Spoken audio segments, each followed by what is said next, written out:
Bienvenue à tous. Joseph Kabila s'engage à obtenir le consensus sur le comité national de suivi de l'accord de la Saint-Sylvestre, mais également le mot de désignation du futur Premier ministre, et ce, dans les brefs délais. Il a dit ce mardi au prélat catholique lors de leur échange sur les retombées des 3 mois d'échange du centre interdiocésain de Kinshasa entre les délégués de la majorité présidentielle et ceux de l'opposition.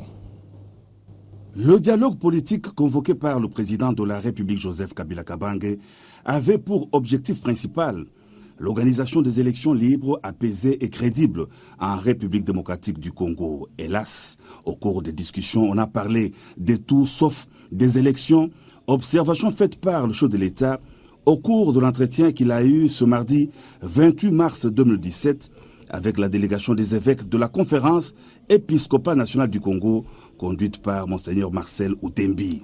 La CENCO réitère sa disponibilité à servir le pays conformément à sa mission prophétique. Elle se réjouit également que son travail a été apprécié à sa juste valeur par le président de la République, qui considère que 98% des échanges sont acquis et qu'il ne reste plus que 2% de divergence. Précision fournie par l'abbé Cholet, porte-parole de la CENCO, au sortir de cette rencontre. Les évêques sont venus rendre compte au chef de l'État de la fin de la mission de bons offices à ce stade.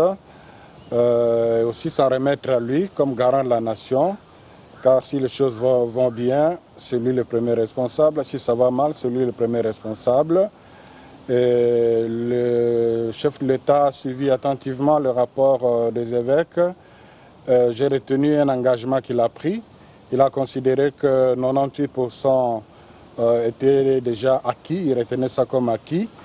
Et pour les 2% qui restaient, il s'engageait dans un bref délai à les obtenir. Il a demandé aux évêques s'ils avaient des propositions à faire.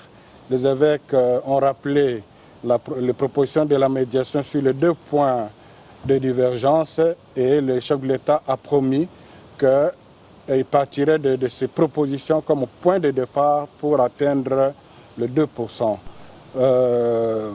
Et puis, une observation qu'il a faite, c'est comme si on a oublié que c'est pour organiser les élections crédibles, apaisées dans les meilleurs délais qu'on discutait. Apparemment, maintenant, on parle de tout sauf des élections et lui tient à atteindre l'objectif principal. Donc je crois qu'avec ça, on peut être content que le travail fait par les évêques est considéré au plus haut niveau et que l'engagement est fait pour le parfaire à partir des propositions faites par les évêques. Donc en ces termes-là, parler de l'échec, c'est trop dit. Comme le président CENCO l'a dit dans son discours hier, les évêques ont réitérer leur disponibilité à servir le pays, déjà en fonction de leur mission prophétique. Mais pour cette phase, l'essentiel est là, les propositions, en fait, tout est dans le plat.